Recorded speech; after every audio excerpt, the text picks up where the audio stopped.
the state when it comes to Hindu-run schools and educational institutions. The Right to Education Act, or the RTE, is the proverbial Moses staff that makes sure this commandment is obeyed.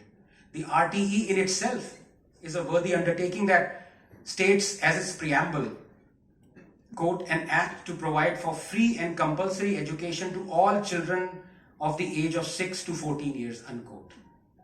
But in terms of discrimination, at once casual and concrete, very few acts match up to the RTE. The act was passed, of course, by the Congress-led UPA back in 2009. Tellingly, it remains in force in the present-day fascist Hindu Rashtra. As the saying goes, Sarkar bhale tumhari ho, system to hamara hai. Simply put, the RTE has and continues to destroy Hindu schools and institutions. Perhaps that is the overarching goal of secularism, to allow the prospering of every other religion, its belief systems, its way of life, its cultural values, its educational methods, its wisdom, its books and scriptures, except Hinduism. And after Hinduism is dead, we will remember it fondly and exalt its glory like we do for every other extinct civilization and culture. This is what is taxidermy fetish.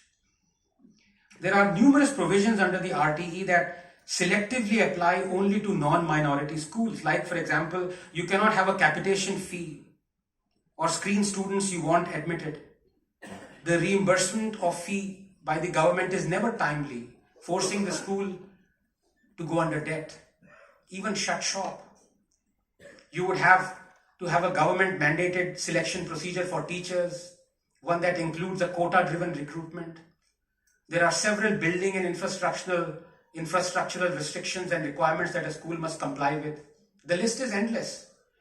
But the overarching draconian provision of the RTE that is proving to be a death knell for privately run Hindu educational institutions is its order that 25% of the seats must be allotted to children belonging to the economically weaker sections, or EWS, and other disadvantaged groups. This does not apply to minority schools. So the onus of serving the economically weaker section of our society rests solely on Hindu-run schools and not on Muslim or Christian-run institutions.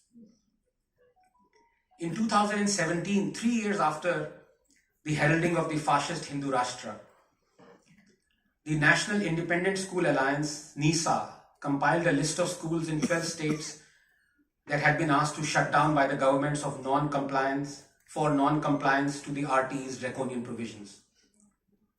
And as the RTE primarily applies to non-minority schools, one can safely assume these were Hindu-run schools.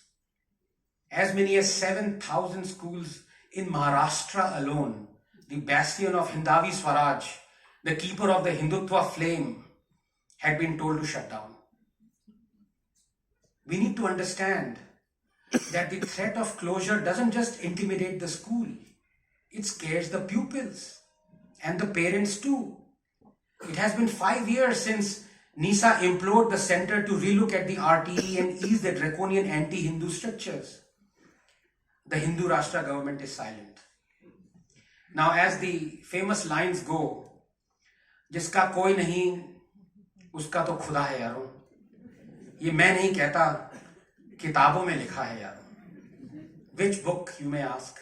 Well, in a secular nation, we only have one book to fall back on. So let us look at our constitution.